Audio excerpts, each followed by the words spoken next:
Urdu novel انتقام قسط number 149 bye Urdu داستان۔ معاذ سجل کی بیماری کی وجہ سے جلد از جلد اسپتال پہنچنا چاہتا تھا اور اسی سلسلے میں چین میں موجود معاذ اور دیگر کے معاون یوسف کے ساتھ ان کی گفتگو جاری تھی۔ نہیں، اس کی ضرورت نہیں ہے، ہم اس کے مقابلے میں آرام کرنے یا کوئی تفریحی فلم دیکھنے میں زیادہ خوشی محسوس کریں گے۔ معاذ کے جواب دینے سے قبل وکی بول پڑا۔ معاذ نے اسے تشکرانہ نظروں سے دیکھا۔ اسے آہستہ آہستہ اندازہ ہوتا جا رہا تھا کہ بظاہر وکی جتنا غیر سنجیدہ اور کھرنڈرا تھا، اندر سے اتنا ہی حساس اور معاملہ فہم بھی تھا۔ ٹھیک ہے، جیسا آپ پسند کریں، ہم آپ دونوں کو ڈراپ کرتے ہوئے اپنی اگلی منزل کی طرف روانہ ہو جائیں گے۔ یوسف نے بنا کسی ہیل و عزت کے آگے کا پروگرام ترتیب دے دیا۔ ہماری طرف سے بھی سجل جی کی خیریت معلوم کر لیجئے گا، ہم انشاءاللہ اگلی بار ان کی مزاج پرسی کے لیے ساتھ چلیں گے۔ وکی نے آگے کا پروگرام بھی واضح کر دیا کہ وہ لوگ نہ صرف میٹنگ بلکہ اسپتال کے دورے میں بھی ان کے ساتھ شامل نہیں ہوں گے۔ اس بار معاذ نے اسے ذرا غور سے دیکھا۔ کیا وہ کچھ سمجھ گیا تھا؟ وہ چاہتا تھا کہ وہ سجل سے اکیلے میں ملاقات کر سکے۔ وکی نے اس کا یوں غور سے دیکھنا محسوس کیا، لیکن چہرے سے کچھ ظاہر نہ ہونے دیا اور ہونٹوں پر احمقانہ مسکراہٹ سجائے کھڑا رہا۔ تو پھر چلے۔ یوسف کی مداخلت نے زیادہ غور کرنے کی مہلت بھی نہیں دی تھی۔ پروگرام ترتیب آ چکا تھا، چنانچہ وہ سب مسجد سے باہر نکلے اور یوسف کی میزبانی میں واپسی کا سفر شروع کیا۔ وکی اور جائرو کو رہائش گاہ پر اتار کر وہ اپنی اگلی منزل کی طرف روانہ ہوئے۔ مجھے میرے ساتھیوں کو لاک لگا کر کیوں رکھا جا رہا ہے؟ کیا ہماری حیثیت قیدیوں کی ہے؟ وہ یوسف کا گیٹ لاک کرنا نوٹ کر چکا تھا، اس لیے اس بار خود کو سوال کرنے سے نہ روک سکا۔ میں ملنے والی ہدایت پر عمل کرنے کا پابند ہوں، البتہ آپ لوگوں کو دیے جانے والے پروٹوکول کو دیکھ کر یہ رائے دے سکتا ہوں کہ یہ صرف ایک احتیاطی تدابیر ہے۔ یوسف کے نہایت ارسان سے دیے گئے جواب کے بعد اس نے خاموشی اختیار کرنا ہی مناسب سمجھا۔ تقریباً 35 منٹ کے سفر کے بعد وہ اپنی منزل پر پہنچ چکے تھے۔ کثیر المنزلہ دفتری عمارت کے داخلی اور خارجی راستے پر لوگوں کا آنا جانا لگا ہوا تھا۔ زیادہ تر کوتا قد مگر سمارٹ اور فٹ چینی مرد عورتیں تھیں۔ کئی عورتوں نے مغربی لباس پہن رکھے تھے، لیکن اپنے مخصوص نقوش اور انداز کے باعث مغربی عورتوں سے مختلف ہی دکھائی دے رہی تھی، بالکل چینی گڑیاؤں کی سی نازک اور پرکشش۔ چینی مردوں کے درمیان کچھ غیر ملکی چہرے بھی الگ سے شناخت ہو رہے تھے، اس سے ان میں اکا دکا پاکستانی بھی دکھائی دیے۔ ان چہروں کی دید نے دل میں وطن کی یاد کی چٹکی بھری، لیکن صبر کے سوا چارہ ہی کیا تھا۔ سو دل پر صبر کا بھاری پتھر رکھ کر یوسف کے سنگ شینیاہی سے ملاقات کے لیے جا پہنچا۔ مسٹر شینیاہی تو آپ سے واقف ہی ہیں، ان سے ملیے، یہ ہے میڈم زنہو۔ یوسف اسے 7ویں منزل کے جس دفتر میں لے کر گیا، وہاں شینیاہی کے ساتھ ایک خاتون بھی موجود تھی۔ چھوٹی چھوٹی آنکھوں، قدرے چپٹی ناک، پتلے ہونٹوں اور گوری رنگت والی اس بوٹے سے قد والی سمارٹ خاتون کا تعارف کرا تو یوسف کے لہجے میں حد درجے احترام تھا۔ تھینک یو مسٹر محفوظ آئی، تم ویٹنگ روم میں انتظار کرو، جب تمہاری ضرورت محسوس ہوئی تو میں کال کر لوں گی۔ عورت جس کی عمر معاذ کے اندازے کے مطابق 35 سے 40 کے درمیان تھی، شستہ انگریزی میں یوسف سے مخاطب ہوئی۔ جو حکم مادام۔ یوسف بنا حیلہ حجت کے پلٹ کر کمرے سے باہر نکل گیا۔ تشریف رکھیں مسٹر معاذ۔ وہ اپنے سیاہ شولڈر کٹ بالوں کو غیر ارادی طور پر دھیرے سے جھٹک کر معاذ سے مخاطب ہوئی تو اس نے خاموشی سے اس کے مقابل کرسی سنبھال لی۔ میز کی دوسری طرف میڈم زنہو کے ساتھ ہی شینیاہی بیٹھا ہوا تھا۔ زنہو کے برابر بیٹھنے کے باوجود اس کے سامنے دباؤ محسوس ہو رہا تھا۔ مجھے تمہارے متعلق تمام چھوٹی بڑی معلومات پہنچا دی گئی ہیں۔ تمہاری تعلیم، خاندان، مشاغل، حالات زندگی اور یہاں تک پہنچنے کی ساری تفصیلات مجھے معلوم ہیں۔ ان ساری معلومات کی روشنی میں اس نتیجے پر پہنچی ہوں کہ اگر میں تم اپنے ساتھ مل کر کام کرنے کی پیشکش کروں تو تم انکار نہیں کرو گے۔ وہ بہت رواں انگریزی اور پر اعتماد لہجے میں اس سے مخاطب تھی۔ آپ مجھ سے کیا چاہتی ہیں؟ معاذ نے محتاط لہجے میں پوچھا۔ وہ میں تمہیں بتاتی ہوں، لیکن تم مجھے یہ بتاؤ کہ تم نے چینی زبان کا جو ادھورا کورس کیا تھا، کیا اس میں سے کچھ تمہارے ذہن میں ہے؟ جی تھوڑا بہت، اس نے شینیاہی سے نظر چراتے ہوئے جواب دیا۔ برف زار میں قیام کے عرصے میں اس نے اپنی چینی زبان سے معمولی واقفیت کو کسی پر ظاہر نہیں ہونے دیا تھا، اس لیے اب شرمندہ ہو رہا تھا کہ وہ لوگ تو الف سے یہ تک اس کے متعلق سب کھنگال کر بیٹھے ہوئے ہیں۔ ہم تم سے جو کام لینا چاہتے ہیں، اس کے لیے تمہیں چین کی ایک مخصوص زبان تھوڑی سی سیکھنی پڑے گی، تاکہ کسی قسم کی پیغام رسانی میں افشائے راز کا خدشہ کم سے کم ہو۔ میں کوشش کروں گا، اسے جھجکتے ہوئے جواب دیا۔ کام کی نوعیت سامنے آئے بغیر وہ کسی قسم کا وعدہ کیسے کر سکتا تھا؟ تم ذہین نوجوان ہو، اگرچہ وہ زبان کچھ مشکل ہے، لیکن تم سیکھ جاؤ گے، وہ بھی بہت جلد۔ زن نے اس کے اوپر اعتماد کا اظہار کیا۔ وہ کون سی زبان ہے؟ نیوشیو۔ یہ ایک نہایت قدیم زبان ہے جو چین کے بھی مخصوص حصے میں بولی جاتی ہے، وہ بھی صرف عورتوں کے درمیان۔ صرف عورتوں کے درمیان؟ وہ حیران ہوا۔ اسے تم ایک طرح کی خفیہ زبان سمجھ لو۔ یہ زبان ان شادی شدہ خواتین کی سہولت کے لیے ایجاد کی گئی تھی جو شادی ہو کر سسرال چلی جاتی تھی اور وہاں کے دکھ سکھ بیان کرنے کے لیے کوئی خفیہ ذریعہ چاہتی تھی۔ زن نے اسے تھوڑی سی وضاحت دی۔ مجھے یاد آ رہا ہے کہ میں نے اس سلسلے میں سرسری سے کوئی کالم پڑھا تھا۔ اس کالم کے مطابق تو وہ کوئی بہت مشکل زبان ہے جسے آج کل زندہ کرنے اور سیکھنے کی کوشش کی جا رہی ہے۔ میرے خیال میں ایسی صورت میں وہ زبان خفیہ پیغام رسانی کے لیے مفید ثابت نہیں ہوگی۔ دنیا کا کوئی نہ کوئی ماہر اسے ڈیکوڈ کر لے گا۔ یہ باتیں ہمارے بھی ذہن میں ہیں اور اس پر ہمارے ماہرین نے کام بھی کیا ہے۔ تم چونکہ اس زبان کے بارے میں جانتے ہو تو بھی جانتے ہوگے کہ یہ عام بول چال کی زبان نہیں، یہ صرف تحریری شکل میں علامات کے طور پر لکھی جاتی ہے۔ ہمارے ماہرین نے ان علامات کو نسبتاً آسان بنایا ہے۔ یوں بھی تم لوگوں کو بس چند موٹی موٹی باتیں سیکھنا ہوں گی، مطلب میرے ساتھیوں کو بھی یہ ضروری ہے۔ اس کے بغیر آپس میں یا ہم سے محفوظ رابطہ ممکن نہیں ہو پائے گا۔ زن نے تصدیق کی۔ وہ کیا سمجھے کہ ہم نے زبان سیکھ لی، پھر اس کے بعد تم اسرائیل جاؤ گے؟ زن نے اس کے سر پر دھماکہ کیا۔ کس لیے؟ اس کے زبان سے سوال پھسلا۔ کیا تم نہیں جانا چاہتے؟ میرے خیال میں تو یہ تمہاری حب الوطنی کا بھی تقاضا ہے، ان مسائل کا واحد حل بھی۔ زن نے اس کے آنکھوں میں آنکھیں ڈال کر نہ صرف اس سے جوابی سوال کیا بلکہ جتایا کہ یہ تو خود اس کی اپنی ضرورت ہے۔ اوکے، میں مانتا ہوں کہ آپ ٹھیک کہہ رہی ہیں۔ اب یہ بتائیے کہ ہمیں وہاں کیا کرنا ہوگا اور ہم وہاں کیسے جائیں گے، کیونکہ پاکستانی پاسپورٹ پر تو وہاں جانا کسی صورت ممکن نہیں ہے۔ سارے انتظامات ہمارے ذمہ ہیں، تم بس ہمارا پلان سنو اور فیصلہ کرو کہ کیا تم اور تمہارے ساتھی خود کو خطرے میں جھونکنے کے لیے تیار ہیں۔ وہ اسے سمجھانے لگی کہ ان کا منصوبہ کیا ہے۔ اس پر کام ہو سکتا ہے، لیکن اس کے لیے سونیا سب سے بہترین ساتھی ثابت ہوگی۔ وہ اس خطے سے تعلق رکھتی ہے اور وہاں کے سارے مسائل کو بہتر طور پر ہینڈل کر سکتی ہے۔ عمومی طور پر بھی دیکھا جائے تو عورت کی موجودگی کسی شک کی زد سے دور رکھنے میں معاون ثابت ہوتی ہے۔ وہ ہماری قومی مجرم ہے اور بہت ممکن ہے کہ اس کے لیے اس ہفتے کے آخر تک کسی سخت سزا کا اعلان کر دیا جائے۔ زن کے چہرے کے تاثرات سونیا کے ذکر پر سخت ہو گئے۔ شین یائی جو لبوں کو آپس میں پیوست کیے اب تک بالکل خاموش بیٹھا تھا، اس موقع پر حرکت میں آیا۔ وہ جگ میں سے پانی اڈیل کر زن کے سامنے رکھا۔ وہ ایک سانس میں سارا پانی پی گئی۔ کیا میں سونیا کے جرم کی نوعیت پوچھ سکتا ہوں؟ برسوں پہلے وہ یہاں ہونے والے ایک بم بلاسٹ کی ذمہ دار ہے۔ اس نے اور اس کی ٹیم نے کیسے ہوٹل میں، جہاں بہت بڑی تعداد میں غیر ملکی سیاح ٹھہرے ہوئے تھے، بم نصب کیا ہے۔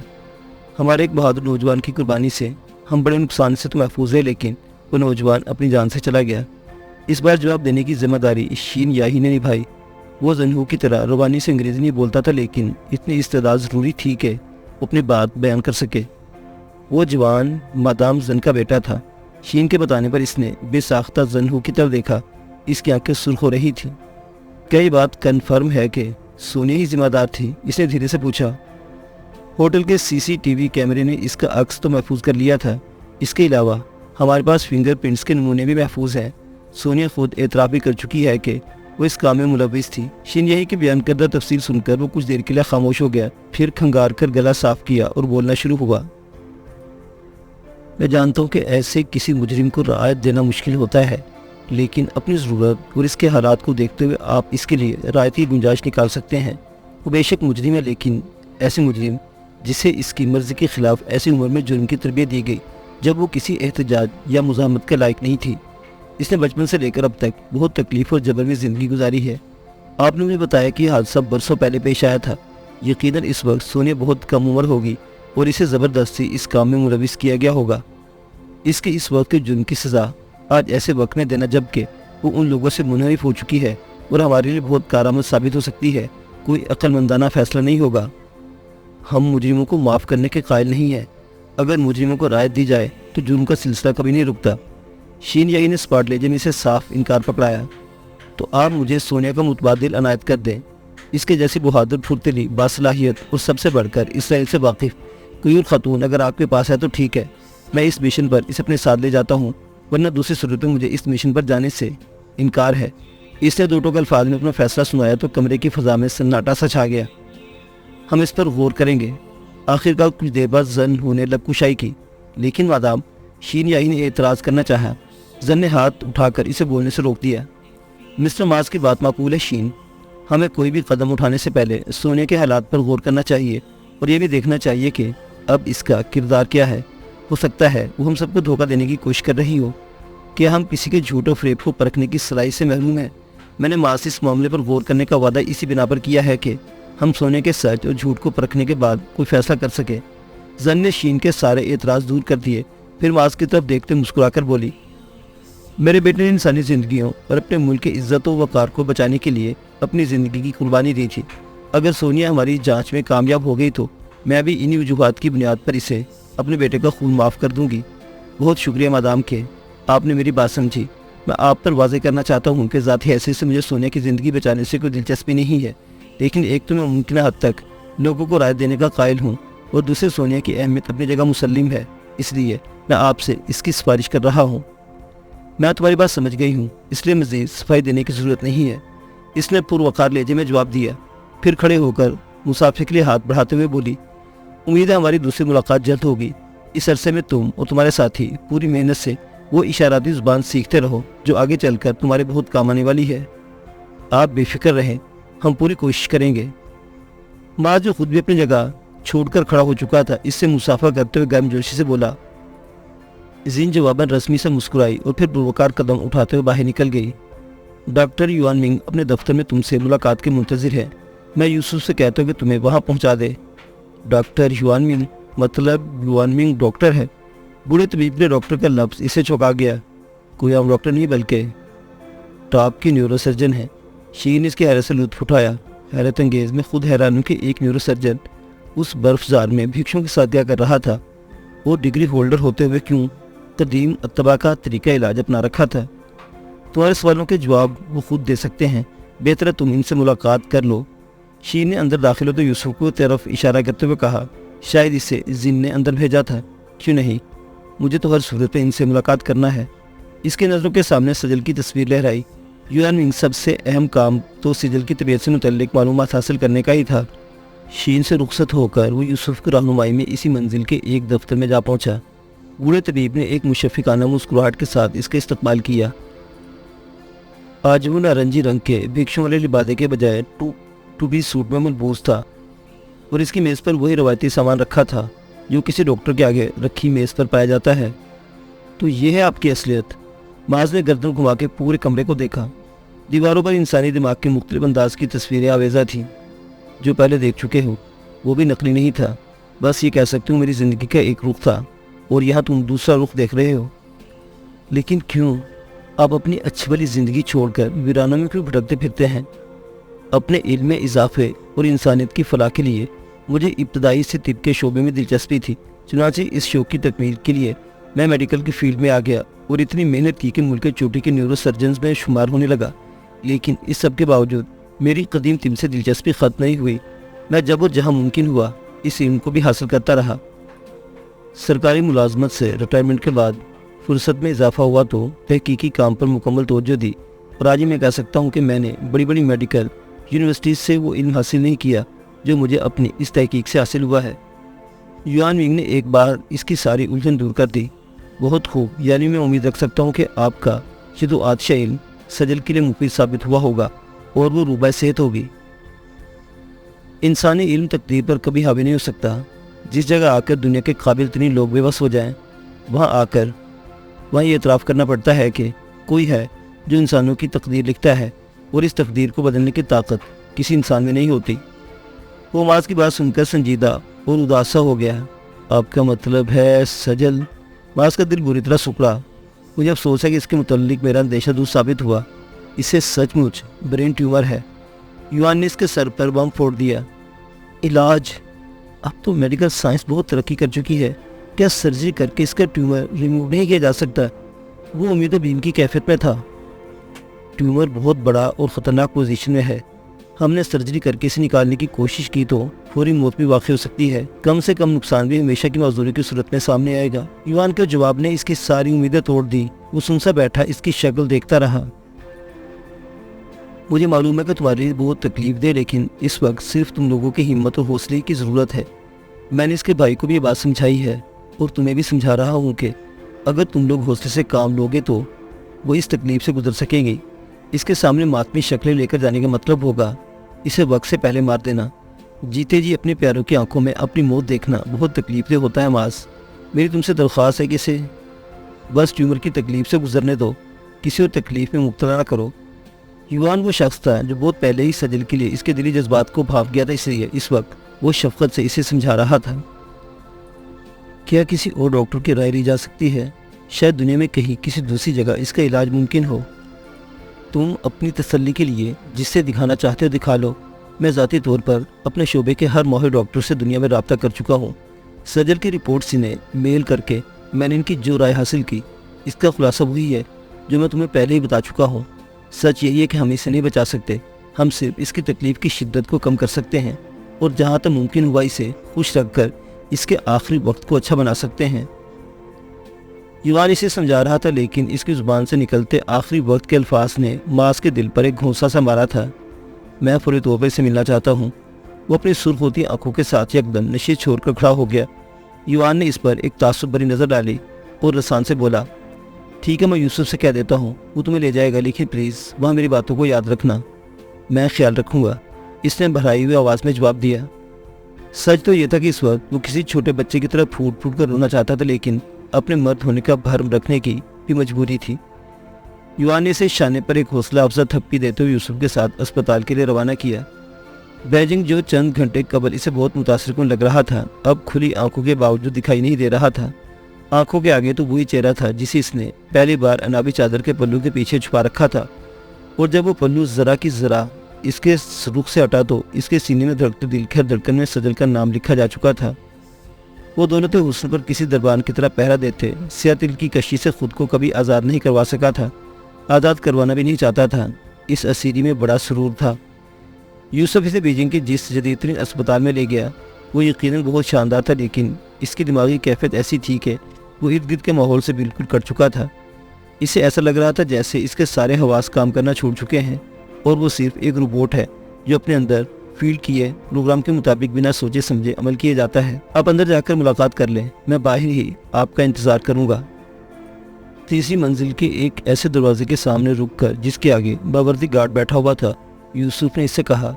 یقیناً یوسف گارڈ کے لیے جانا پہچانا فرد تھا، اس لیے اس نے کسی قسم کا تعارض نہیں کیا، لیکن اندر داخلے سے پہلے اس کے متعلق ضروری معلومات حاصل کرنے کے ساتھ اسکینر کی مدد سے اس کے فنگر پرنٹس لینے میں کسی تساہل سے کام نہ لیا۔ دروازے سے اندر داخل ہوتے ہی اس کی نظر سب سے پہلے عالم شاہ پر پڑی۔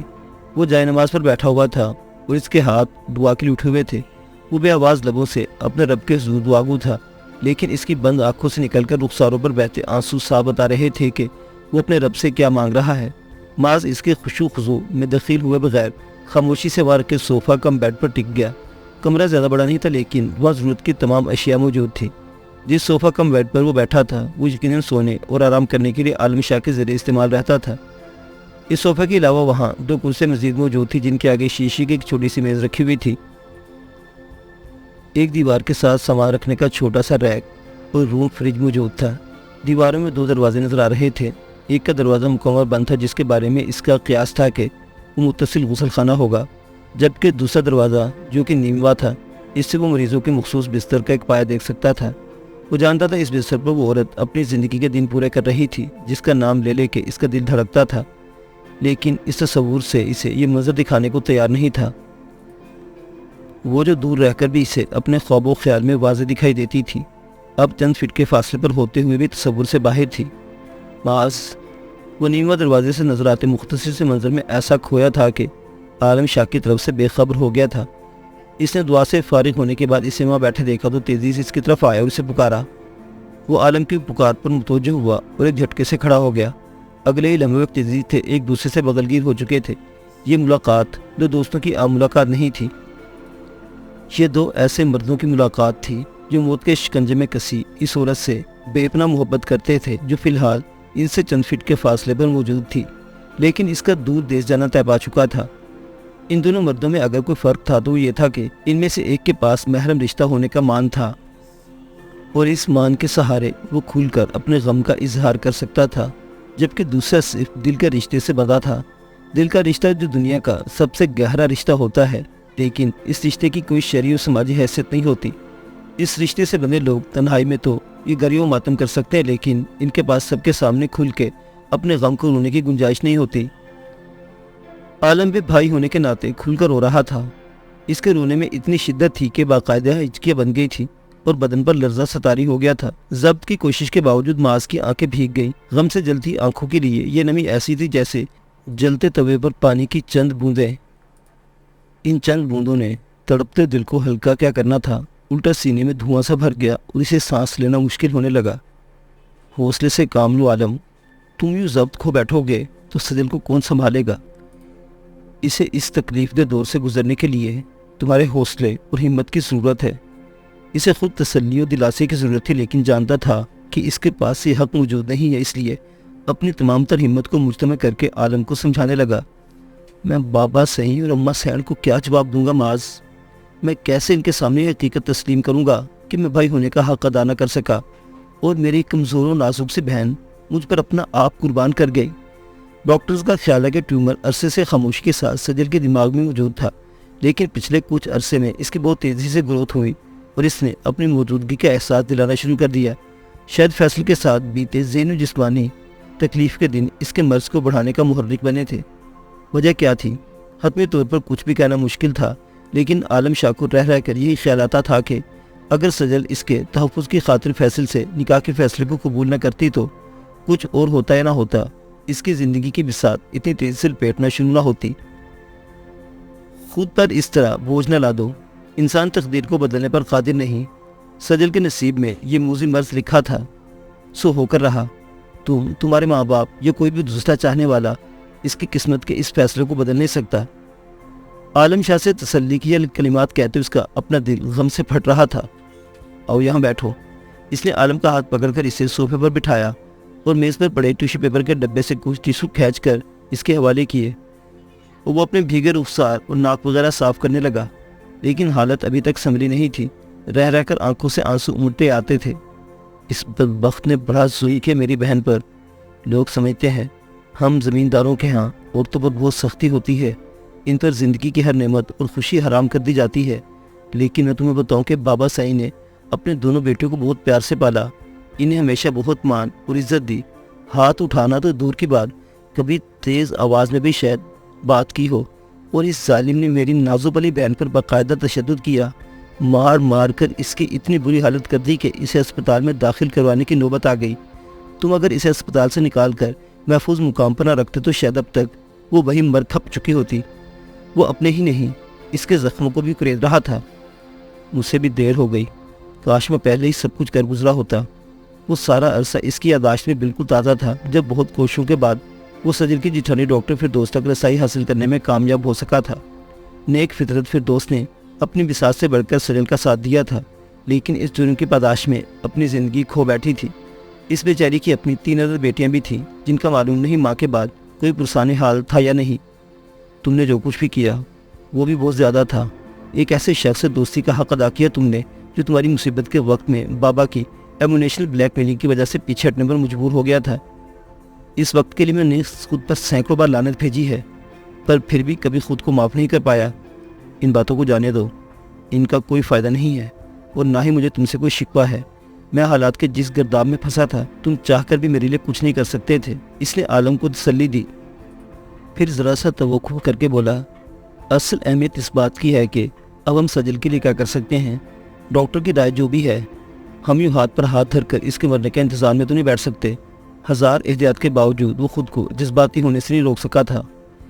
میڈیکلی شاید ہم کچھ نہیں کر سکتے۔ یوان نے دنیا بھر کے ڈاکٹر سے رائے لیتے ہوئے مجھے بھی اعتماد میں لیا تھا۔ یوں سمجھو کہ میں اس پورے پروسیس میں اس کے ساتھ ساتھ رہا ہوں۔ وہ سچ یہی ہے کہ ہم کہیں سے امید کی کوئی کرن نہیں دکھائی دی۔ عالم شاہ نے اس کی ہر امید توڑ دی، ورنہ یوان سب کچھ جاننے کے بعد بھی اس کے ذہن میں کسی نہ کسی گوشے میں یہ بات موجود تھی کہ دنیا کے کسی ڈاکٹر کے پاس تو سجل کے مرض کا علاج ہوگا۔ اس وقت سجل کے لیے سب سے زیادہ اہم یہ ہے کہ اس کے پیارے اس کے قریب موجود ہوں۔ وہ بابا سعید، اماں اور مومن کو بہت یاد کرتی ہے۔ سب سے بڑھ کر اعظم کی جدائی اسے مار رہی ہے۔ کسی تسلی اور دلاسے سے اسے کوئی فرق نہیں پڑ رہا، پڑ بھی نہیں سکتا۔ اعظم تو پھر چھوٹا سا ناسمجھ بچہ ہے۔ جن ماؤں کے بچے جوان ہو کر اپنے پاؤں پر کھڑے ہو جائیں وہ بھی ان کی جدائی نہیں سہ پاتی اور ان کے غم میں ہوش و حواس کھو بیٹھتی ہیں۔ اسے اپنی والدہ سیدہ بیگم کا خیال آ گیا۔ انہوں نے زندگی کا وہ بدترین وقت دیکھا تھا جب وہ اور ساتھ دونوں ہی میڈم ایکس کی قید میں تھے، اور وہ اس وقت کی سختی سے اس حال کو پہنچ گئی تھی کہ پھر بات ان کی زندگی کے اختتام پر ہی ختم ہوئی تھی۔ میں جانتا ہوں کہ اعظم کو واپس لانا اتنا آسان کام نہیں، لیکن باقی تم لوگوں کو تو کم از کم سجل سے ملوایا جا سکتا ہے، لیکن اس معاملے میں یہاں کوئی میرا ساتھ نہیں دے رہا، یہاں تک کہ ابھی تک بابا سائیں کو ہمارے زندہ ہونے کی اطلاع بھی نہیں دی گئی۔ جب بھی پاکستان میں بابا سائیں سے بات کرنے کی درخواست کروں، یہی جواب ملتا ہے کہ سیکورٹی ایشوز کھڑے ہو جائیں گے۔ عالم شاہ کے لہجے میں شکوہ تھا۔ تم فکر نہ کرو، میں بات کرتا ہوں کسی سے۔ معاذ نے دھیمے لہجے میں تسلی دی، لیکن اندر اندر اس کا مزاج برہم ہو رہا تھا۔ سیکورٹی کے نام پر ان کی آزادی سلب کر لی گئی تھی، جتنی جلدی ہو سکے کر لینا۔ میں چاہتا ہوں کہ میری بہن کی زندگی کے جتنے دن باقی رہ گئے ہیں وہ سکھ میں گزرے۔ عالم کی آنکھوں میں ایک بار پھر آنسو چمکے۔ میں نے کہا ہے نا کہ فکر نہ کرو، نہ صرف تمہارے گھر والے بلکہ اللہ نے چاہا تو اعظم بھی سجل کی نظروں کے سامنے ہوگا۔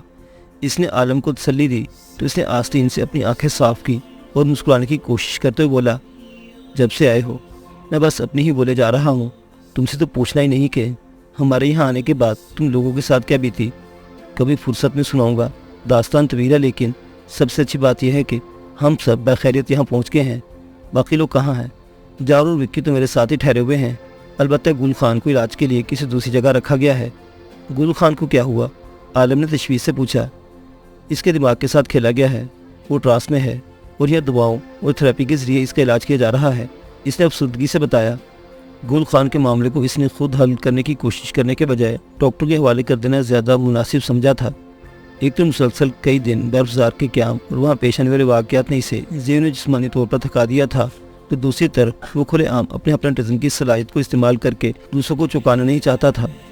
ایک صرف یوان تھا جو اپنی بے پناہ روحانی صلاحیتوں کی وجہ سے اس کے بارے میں بہت کچھ جان گیا تھا، لیکن وہ جانتا تھا کہ علم والوں کا ظرف بھی بڑا ہوتا ہے۔ یوان کسی کے سامنے اس کا راز افشا نہ کرے گا۔ اللہ اسے جلد از جلد صحت دے، وہ سادہ اور مخلص انسان ہے، وہ تم سے تو بے تحاشا محبت کرتا ہے، اس میں تو کوئی شک نہیں۔ میری خواہش ہے کہ صحت مند ہونے کے بعد اسے اس کی فیملی کے پاس واپس بھیج دو۔ وہ بیوی بچوں والا آدمی ہے، اسے ان کی کفالت کے لیے ان کے پاس ہونا چاہیے۔ وہ شاید ہی تمہیں چھوڑ کر جانے پر راضی ہو۔ عالم نے گل خان کی اس کے لیے محبت کے پیش نظر اندازہ لگایا۔ اگر وہ نہیں گیا تو اس کی فیملی کی کفالت کے لیے کوئی نہ کوئی بندوبست کروانا پڑے گا۔ اسے تفکر سے جواب دیا، پھر ہلکی سی دستک کے ساتھ دروازہ کھلنے پر اس طرف متوجہ ہو گیا۔ ایک نرس کھلے دروازے سے اندر داخل ہو گئی۔ کیا پوزیشن ہے پیشنٹ کی؟ پرسکون نیند آئی یا نہیں؟ اس نے عالم کی طرف دیکھتے ہوئے اس سے پوچھا۔ وہ انگریزی بول رہی تھی جو بری نہیں تھی، لیکن لہجہ زیادہ رواں نہیں تھا۔ اللہ کا شکر ہے کہ وہ ابھی تک بہت پرسکون سو رہی ہے، عالم نے جواب دیا۔ میں ایک بار چیک کر لیتی ہوں۔ وہ نیمہ دروازے کی طرف بڑھ گئی اور اندر داخل ہونے کے لیے دروازے کو مزید کچھ اور کھولا۔ ادھورا منظر کچھ اور واضح ہوا اور بستر پر کمبل اڑے لیٹے وجود کی جھلک دکھائی دی۔ اس نے جلدی سے اپنی نظروں کا رخ پھیر لیا اور عالم کی طرف دیکھتے بولا، وکی اور جانو میرے ساتھ یہاں نہیں آ سکے، لیکن انہوں نے سجل کے دعائیں اور نیک تمنائیں بھیجی ہے اور پیغام دیا کہ بہت جلد وہ خود اس کی عیادت کے لیے اسپتال آئیں گے۔ میری طرف سے ان کا شکریہ ادا کرنا۔ وہ یہاں آئیں گے تو مجھے اچھا لگے گا، اور یقیناً سجل کو بھی۔ یہاں میں ہر طرح کی سہولت اور آرام میسر ہے، لیکن جو سکون کسی اپنے کو دیکھ کر ملتا ہے اس کی بات ہی الگ ہے۔ یقین جانو، میں خود کو اتنا تنہا محسوس کر رہا تھا جس کی کوئی حد نہیں تھی۔ تمہارے آنے سے مجھے ایک سہارا مل گیا ہے، اور وہ کاندھا بھی جس پر سر رکھ کر میں اپنے آنسو بہا سکوں۔ اللہ نے چاہا تو بہت جلد تمہارے اپنے خون کے رشتے تمہارے ساتھ ہوں گے۔ اس نے عالم کا بازو تھپ تھپایا۔ یہی تسلی سجل اٹھ جائے تو اس سے مل کر اسے بھی دے دینا۔ نہیں، میں اس سے نہیں ملوں گا۔ اس نے اتنی قطعیت سے انکار کیا کہ عالم شاہ حیرت سے اس کی شکل دیکھتا رہ گیا۔